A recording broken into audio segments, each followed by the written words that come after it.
The Media Center for Art Education and Technology, a service of the Monterey County Office of Education, along with the Herald Live, presents PrepNation. Now to your hosts, Dave Kellogg and John Devine. Welcome to PrepNation. I'm Dave Kellogg alongside John Devine. It's January, but we're going to start out by talking a little bit of football. This Friday is the All-Star football game at San Jose City College, Monterey County and South against Santa Clara County and North. And this is the first year of the game. We talked about it a little bit last week, but tell me what are some of the payoffs of this game? Well, I think a lot of these athletes are looking at it as an opportunity to showcase themselves in front of scouts that normally don't come down to the peninsula to watch these kids. I mean, it's a chance for them maybe to get some exposure. Particularly, there's colleges out there that are still looking for kids. Right. And, we've got a handful of kids around here that, potentially could play D1AA, Division II type football. And I think a lot of these kids, at least some of the ones I've spoken to, are saying, hey, this is my chance maybe to show a college that I can play this game.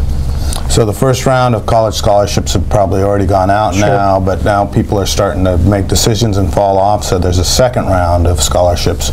So some that can be picked off out there, and that's what these kids are shooting for. Right? A lot of them are. I mean, obviously it's an all-star game, and some of them are out there for the love of the game. Some of them are just flattered to be chosen as an all-star, but some of the kids we spoke with have said, yeah, I want a shot. This is my shot maybe to get some exposure and get recognized. Who are some of the players to watch? Well, I think you got to take a look at Seaside's Michael Turner. I mean, the quarterback last year threw for over 2,800 yards and 28 touchdowns for the Spartans, leading them to a school record 11-0 start. And a kid we don't talk much about in our area, but out of Soquel, Fabiano Hale, almost 2,500 rushing yards and 40 rushing touchdowns. That's amazing. It's got to be a record. 40 rushing touchdowns in a 12-game season. From what I understand, he's a real beast, too. He might be a better safety in defense. I mean, right? He's getting looks. I believe San Jose State's taking a look at him, but I assume he'll be carrying the ball a little bit for the South this week. A powerful guy. Who else should we look for? Well, we've got a couple of our own. Monterey Bay League's Gablin Division Player of the Year, and Jimmy Hill from Monterey. Obviously, we know him as a quarterback. Right. Where he compiled over 2,000 yards either throwing or running the ball. But he's also a pretty good safety, and he's going to start at free safety for the South. Yeah. Jimmy was a Veer quarterback, so a real athlete. Let's hear what Jimmy Hill has to say about the upcoming game. Sitting here with Monterey Bay League Gablin Division Player of the Year, Jimmy Hill from Monterey. Jimmy, you told me you didn't realize how much you missed football until you put the pads back on for this All-Star game coming up on Saturday. Yeah, it was pretty surreal getting to go back out there, play football again, because I've always played football for fun, and then after this final season of high school, it hits you hard. You realize how much you really miss it. So I'm just excited to go back out there, strap it on one more time for high school. And you told me you're having such a good time out there that you're actually now considering maybe pursuing football in college? Yeah, my whole life it's been baseball, baseball, baseball, baseball in the summer, baseball in the season, baseball during football. But this past season, I start to get a couple looks here and there, and I start to really find my love for football more than just a game, but something that I really love and passionate for. But I mean, baseball's still there. Baseball's still probably the top, but you never know. You never know what'll happen. Could we see you playing both? Maybe at a lower level, yeah. The opportunity has put itself out there already. Now, what has surprised you the most about seeing 40-some kids from a dozen different schools come together in really 8 days?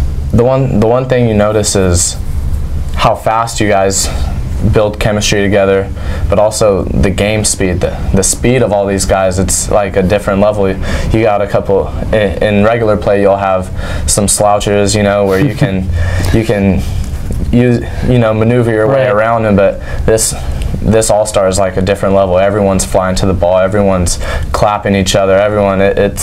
It's fast play. Yeah. Now, you've played with some of these all-stars from Seaside when you were a youth. You were telling me about Joseph a little bit? Well, me and Joe, we go way back. Before high school, I was actually a lineman. I used to play offense and defensive line, and he was my quarterback. So it's cool for us to finally get to play together again for one more time. Yeah, no doubt.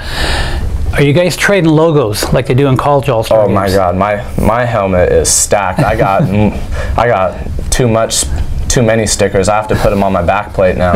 my helmet's completely covered. Now, Jimmy, last year you threw or rushed for over 2,000 yards and helped Monterey get to the playoffs in the CCS Division III semifinals. But you're seeing most of your time in this All-Star game as a defensive back, where you were an all-leaguer as well in high school. Do you see yourself more as a defensive guy than a quarterback? I see myself as a football player. I like to go out there, get the job done either way, whatever side of the ball it is. But defense is a different game. You get to let loose, you get to fly around, and this is going to be the first time I actually get to play on one side of the ball. So you won't see me cramping like you did in the season. I'll be out there on one side and just being able to put everything, because it gets tiring during the regular season trying to play offense and defense, try and be the calm quarterback, keep your team calm, but then go out there on defense and try and be that fiery guy trying to keep everyone up, keep the tempo up. So it's going to be cool to get to just be the fiery guy for 48 minutes of football, you know. Two different mindsets than when you were playing at the high school. Completely different mindsets. That being said, could we see you taking a few snaps in this game on Saturday? Possibly when we get into split back, because that's where I find most comfort. So we might put me under center, but for the most part, we'll be in gun with Mikey back there. And you're in good hands there. Hey, before we get out of here, you gave up the winter ball for this. Yeah, to me, I'd rather be dancing in the end zone than dancing on the dance floor, you know. All right, thanks, Jimmy. All right. So Salinas coach Steve Goodbody has taken on the job of being the head coach of the All-Star game. What can we expect that he'll throw out there? Well, we know he's more of a traditionalist in terms of what he runs at Salinas High. He likes to ground and pound, but he told me, I'm going to open it up. You know, I've got some receivers, I've got a quarterback. We're going to expose these guys and let them have an opportunity to showcase their skills. People kind of say, really? But you know, before Coach Goodbody came to Salinas High, he was up in Idaho where he led a program to 4 or 5 state championship games. And he ran an offense where he threw 50% of the time and ran 50% of the time. So opened it up. This is not uncommon for him. He's told me, he says, I've always wanted to do this at Salinas High, I just haven't had the personnel. Any of our guys from the county who could really flourish in this type of situation? Sure. I mean, Joseph Jakubowski from Seaside, you know, he's going to have Michael Turner throwing him the ball. And Jordan Bourne from Pacific Grove, he caught 8 touchdown passes this year. One was a game winner to vault to the Breakers into the playoffs. I mean, he didn't get a lot of opportunities at Pacific Grove, but he made the most of them when he had a chance. All right. Well, let's hear what Jordan Bourne has to say about the All-Star game. Jordan, you told me earlier that you're having a blast out there in these practices, but you also called it a business trip, kind of. What did you mean by that? I call it a business trip just because it's not only you going out there to have fun, you know, with some of the people who's out there, and there's a lot of really great athletes out there, but, you know, it's a chance for the scouts to see you, you know, one last time before, you know, they make their decisions on if they're going to accept you into the program or not. And, you know, that's a big step. Just so they can see all the all-stars out there. So you want to make an impression? Yes. Yeah, yes, absolutely. Definitely. Okay. Now, what's been the best part in this game in terms of maybe some of the athletes that you're going up against that you've only read about? I think the good thing about this is, you know, I get to see these guys and play with these guys and just have a good time. Because some of these guys are just hilarious. Like, we're out there, you know, and it's, you know, we practice hard, but at the same time, when you're off play or something like that, you're joking around with some of the other receivers, and you know, they go out there and make a great play, and you're like, oh, that was a great job, and just stuff like that. I mean, it's just having fun out there with some of the other people who are really good. So are the practices intense, yet you're having a good time? Yeah. Are they different than high school practices? They are just because they're not so as intense, but, you know, everybody knows what they're doing. So you don't have to go through as much teaching. It's more like, go out there, do this play, and then once you're done, you go to the sideline and wait till you go back in. You don't want to call it the Super Bowl, which is coming up here in a couple of weeks, but you're preparing for one game, and that's it. Yeah, that's it. And, have a good time. Yeah. Now, you're also one of Pacific Grove's leading scorers on the basketball team. I'm just wondering, how hard has it been to juggle 2 practices over the course of 2 weeks? It's a little difficult. Just a little bit. It's just on the fact that, you know, sometimes because I got to go straight from basketball practice to football practice, like straight from there. I don't get to go home or anything like that, and sometimes I might forget something, or, you know, I'll be running late to practice most of the time because our practices will run a little longer than, you know, planned. So it's just stuff like that, but it's you know, workable. Sure. So. I know you're in shape, but do you get a little sore? I mean, because these are 2 different sports. The first week I did. The first week I was pretty sore. Yeah, because I had the first like 2 football practices, and then I had a basketball game. Then I had practice right after that basketball game, and I was like, pretty sore. But you get sore throughout the rest of your life. So I've been through it, and I know how it feels like. Over the course of last season, you caught 8 touchdown passes, including a game winner against King City that vaulted Pacific over in the playoffs for the first time in 5 years. But you also intercepted a pass to help win a game earlier last year. Are you a defensive player or an offensive player? I'm an offensive player. I think offense is I wouldn't say easier, but it's just from the standpoint of you make a play. Make a play, yeah. Touchdowns. I love scoring touchdowns. It's the best feeling in football. I mean, it really is. Big hits are cool. Catches where you're jumping over somebody is cool too. But touchdowns is the big. Sure. It's what everybody wants to do. So scoring touchdowns is really what I like. So offense, pretty much. How's that chemistry then you're developing with Seaside's Michael Turner at quarterback there? Well, he's great. He's a great quarterback. He can really throw. So it's easy to get chemistry with him because he's used to playing with receivers on Seaside who are out there too, just as fast as me, can catch, just as well as me. So it's pretty easy. Your size almost resembles a little bit of his brother. Yeah, Ronnie. Now, you're the only MTL player in this All-Star game. I mean, but you told me you've gone up against some of these other guys in 7-on-7s? Yeah. When we always have fun out there. We do work out there in 7-on-7s against like Seaside. Every year I've done well against them in the 7-on-7, but just having a good time because all the Seaside guys are just out there to have fun. They're funny. They play hard, but they crack jokes the whole time. You just laugh, and it's pretty fun. It's a good atmosphere there. Yeah, it is. Hey, before we get out of here, do you believe you will put on a football uniform again, and will it be as a receiver or a defensive back? I do think I'll put a football uniform on again. For some college. For somewhere where I get accepted. And I think it'll be receiver. That's my position I played since I was like 8 years old, playing little Pop Warner football. So that's the position I think I want to play. So great. Thanks, Jordan. Thank you. So the All-Star game is being played on the bye week between the NFC and AFC championship games and the Super Bowl. So if you need a football fix, that's where you're going to go. But is there a better date to be playing this football game? I believe there is, and hopefully if this is a success, that they'll look into this. And I know Coach Goodbuddy mentioned you're probably right on this, in terms of this game probably should be played 2 weeks after the Central Coast Section Finals. We're still in December, it's before Christmas. We still kind of have football on our minds in terms of the high school level. And what we're running into right now is the kids, some kids can't play in this game. They've either got commitments to winter sports, so we're not getting all the elite athletes playing in this game. That's what I want to see. I want to see all the elite athletes playing in this game. And I think, the other thing we're dealing with is the kids that are playing that are juggling 2 sports right now, they're telling you, yeah, it's fun, but man, this is tiring. I'm practicing basketball in the afternoon, I'm going to football practice in the evening. I think if this was a little earlier, as I mentioned, just a couple weeks after the season, you're not interfering with winter sports to a degree because they're just starting to get into their practices. I think more kids would participate, and I think it would just be a better event.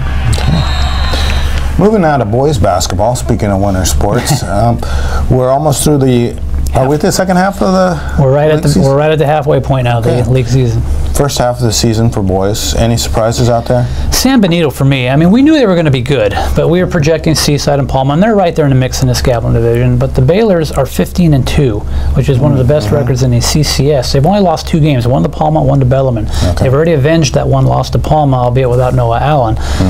But they're playing some good basketball right now, and I think their coach is going to have a decision to make come into the season.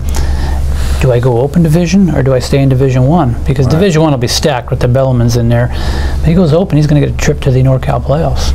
Automatic trip if you go to the open division, but you face quite a lineup of competition. Yeah, it will. And I'm wondering what Palma and Seaside are thinking right now, too. Now, again, Palma's 2 games back. Seaside's 1 game back. They're going to get another crack at San Benito. Palma's hope is that Noah Allen will be back by February 1st. I'm not so sure right now. That wrist has been a little slow. What is the latest on Noah Allen? Well, he tried to play last week against San Benito. Came in really for defensive purposes and did a good job. The trouble is he's got a fractured right wrist. That's his shooting hand. He's in terms of shooting left-handed, that's really not his, not his game, unless he's going up for a layup or a dunk. He was fouled in that game, had to shoot 2 free throws left-handed and missed them. Okay. And San Benito ended up winning that game. He has since shut it down now, or somebody shut it down for him. I mean, he will not play now until he's cleared or the cast is off. And Palma's 5-3 in his absence, so they're not a bad team without him. Right, right. They still struggle, though. Well, they don't have the offensive firepower. And I mean, the kid was averaging 24 points a game before he got hurt. I mean, he's going to UCLA. I mean, you just don't take somebody like that off your court. Right, right. When do we expect him back? Well, the cast is supposed to come off February 1st. Okay. You know, and then I think it's got to take a little bit of time to get used to that shooting touch. It's probably going to be a little tight and stuff like that. That would be the game against Seaside, ironically. Okay. My hunch, though, is he may not come back to the playoffs. I mean, I know they want him full strength for the postseason. That's in the middle of February, right? Correct, okay. Yes. So he won't come back, let's say he doesn't come back until the CCS playoffs. Does that give Palma enough time to readjust and make a deep run? You know, in the absence of him, I think all these kids have had to step up and play another role, and I think it's only helped them, enhanced them a little bit. You know, assuming he can fit right back in there, and I'm sure he will. I mean, I think they have a shot to go a little further than people think in the postseason with a healthy Noah Allen. Gotcha. John, what about the MCAEL?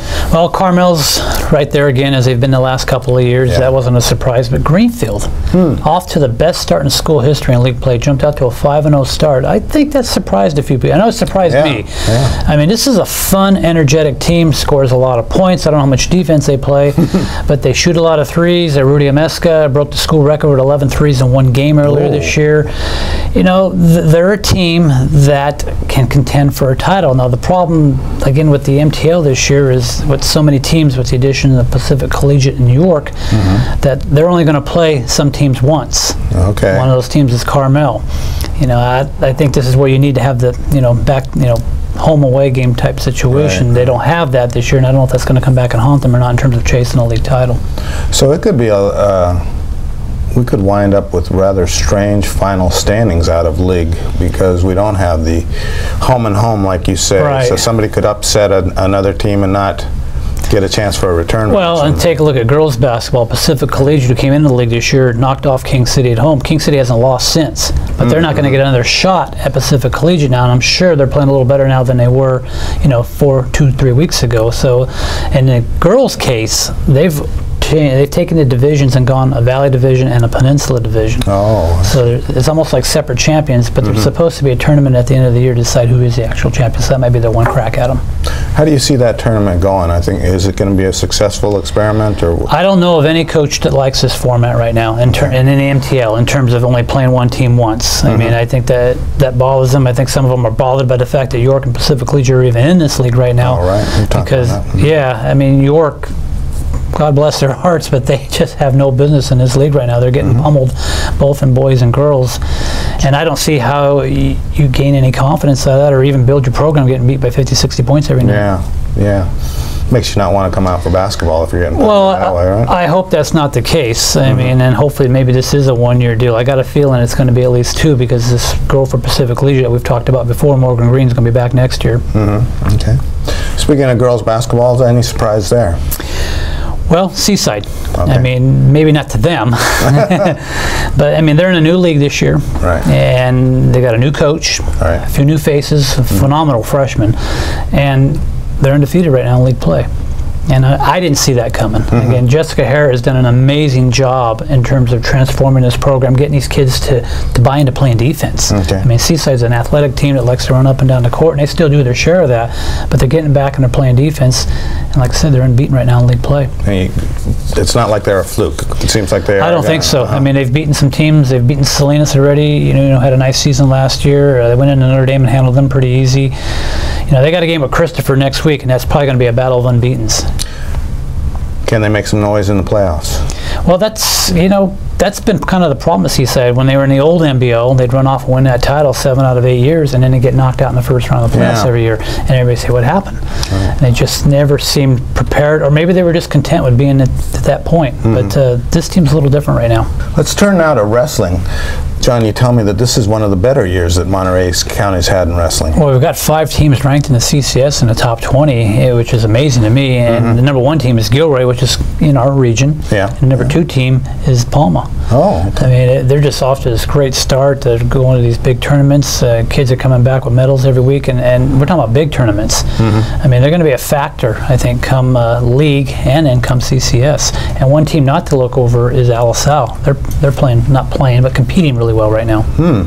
Alisal tradition, I don't know that they... You know, they did for a number of years, and then it kind of faded a little bit. Now they're kind of back. Ironically, there's a kid on a team named Javon Villalobos at 171. Went to the state championships last year. His dad was a part of those old wrestling programs that were just dominant as a coach, you know, back in the 90s. Wow. Yeah. Okay. So a little history there. Turning now to our game of the week. This week we're going to be talking about soccer, and in particular, girls soccer. Who's the matchup? Pacific Grove is going to Santa Catalina in a battle of unbeatens in the MTAL. And, you know, for years it's been Catalina and Stevenson. Catalina, I mean, maybe a decade now, one of those two teams has won the MTL title. Pacific Grove has just come up here in the last couple of years as a contender, and now, as I mentioned, they're undefeated right now. What does this mean as far as the league standings? Well, somebody's going to be, well, I shouldn't say somebody, because there are ties in soccer, and both these teams have played other opponents to a tie, but you'd like to hope that somebody's going to make a statement in this game and take over that lead, because Stevenson's in the hunt as well. They're undefeated in league play, so you got a 3-team battle, and Carmel's just got one loss. Okay. You know, the one thing about Catalina's field is it's not full dimensions. I mean, it's a smaller field, and I mean, they've got it maxed out. Does that change the game? Well, if you talk to other coaches, it does. I mean, in terms of how they game plan, they feel it's an advantage to Catalina. Why is that? Because it's a little quicker game. It's a smaller field, both width and length. I don't find it that way. I mean, I just think you got to adjust a little bit. Granted, they do practice on that field every day, so maybe there is a little bit of an advantage, but I don't think it makes that big of a difference. I think it's more in their heads. Who are some of the players we should be looking for today? Well, the one player that's caught my attention is a girl named Lucy Scatini, and I don't know if you remember her, but she ran cross country and played volleyball in the fall. Oh, okay. Helped that cross country team at Catalina get to the state championships. Well, now she's playing basketball, the starting point guard, and is playing soccer, where she had the hat trick a week ago. Wow. I mean, it's just a phenomenal athlete that can excel. I've kind of joked with her dad, asking her, I know she's a track athlete in the spring. You play softball too? Is that well, you know, her mother went to Stanford and played softball. Oh, really? Okay. So, yes, is there a possibility? And he kind of said no. Yeah. Well, would that make it 5 sports in a year? And if we go softball, then it would be 6 sports. Yeah. Now, not quite up to the Steve-O Ventimiglia time, when I think he competed in 6 sports in one season, but and three in the spring back during his junior year. But still, to play 2 sports in one season and do it twice, you know, is just, you know, and keeping her grades up. Yeah, that's what I was going to say. Just an amazing thing. Okay, we're here with Tommy Wright, who covers CSUMB, and our local JCs here for the Monterey County Herald. Girls water polo, it's January, but it has started, hasn't it, Tommy? And the Otters have gotten off to a pretty good start. Yeah, it might have been a little cold out there in the pools. Yes. We've had some pretty chilly temperatures last couple of weeks, but yeah, they actually started out with the loss. It was kind of a thriller. It was really back and forth game against Sonoma State, but Sonoma State ended up prevailing in overtime after the Otters actually pulled out ahead to start the overtime. But after that, the Otters went out to Fresno and they pulled out a couple of wins to get off to a really good start here. So they're 2-1 starting the season. Yeah. A lot of high hopes for the Otters this year in the pool? Yeah, I would think so. Jackie Walters has been a really strong presence for them so far. She's leading the team with 7 goals. She's scored in each of their first 3 games. I haven't had a chance yet to talk with Gary Figueroa, their head coach, but from the way it's looking, this should be a pretty good team. They had their first winning season last year for the first time since 2008. And they're bringing back the same core that they had last year. Most all of the same players are going to be back. So I think with another year under their belts, they should be in store for a pretty good year. Oh, good. So it sounds like there's some good potential there. Yeah. I'll move on to women's basketball. CSUMB seems to be gaining momentum now. Yeah, it seems like they're starting to get things into gear. This is the first time all year, well, the first time since November, I should say, that they've had a 3-game winning streak. And this is the first time since they started conference play that they've been able to win both of those games on a Friday, Saturday back-to-back. So that's a good sign. The first game was a pretty tough matchup against UC San Diego, the defending regular season CCAA champions. And they did a pretty good job at shutting them down and dominating most of that game. Now, we talked about last week, they've been consistent defensively. Have they picked things up offensively? Yeah, I think so. It's something where I think it's really going to stay this way, where there's not going to be one go-to scorer, but that might be a good thing in the long run, where they won't have to worry about if one shooter gets cold. It was actually John Devine that covered the women's game on Friday, and we were chatting after the game about what player should he talk to, because there was no player, you know, that had 20, 25 points. There's just about every game, there's 3 or 4 players there in double digits. Really evenly distributed, huh? Yeah, definitely. So this is really not a one-woman team or two-woman team. It's pretty team-oriented, I guess. Yeah, not at all. I mean, even the starters, they definitely make their presence known out there, but this is a really deep team with a lot of bench players that come in and make a difference as well. Now we're approaching the halfway mark, or have we reached there yet? We're just about there. After the next 2 games this coming weekend, they'll be at the halfway point for the conference season. How's the second half of the season stack up? I think it should stack up well in the Otters' favor. They've had a lot of games on the road so far this year, and it seems like they're really starting to hit their stride at this point. So I think they're in pretty good shape. They're just half a game back out of second place. There's 3 teams all stacked up in second place, and CSUMB's played 1 fewer game than them. So if they can win that game and get even at 10 games for all those teams, they'll be tied for second. And then the team in first place is Chico State, and that's who they're going to be facing coming up this weekend. Okay, so that's going to be a key gauge of where they're at as far as the league. Yeah, that should be a good test. So second half now, let's move to the CSUMB men. How are they looking going into the second half? Yeah, it was a somewhat tough weekend for the men. They lost both their games when they were hoping to possibly make it over 500 if they were able to win both of those. I think there are some good signs in the game that I got out to on Friday. Probably one of the biggest positives was they were able to limit their turnovers, which for a high-scoring, high-paced offense like them, that's important. Yeah, that's a really big factor. So that's definitely a good sign moving forward. Although what they're going to have to do is they're just going to have to try and limit the other team's runs. What ended up happening really killed them on Friday is they gave up a 20-0 run. Ouch. Toward the end of the first half, and after that the Otters were never able to pull back in front of UC San Diego. Gotcha. So kind of minimize the damage in those stretches.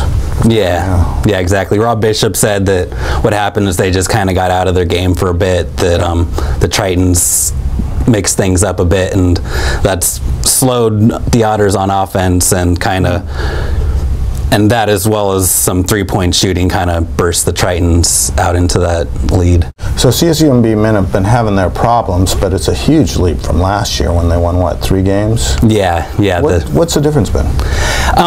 Well, I asked Rob Bishop and Brandon Ward about that on Friday, and they said the biggest thing is just the overall competitiveness. Rob Bishop was saying that last year he had to try and do different things to really get the team fired up, and he says this year that they've kind of done that on their own.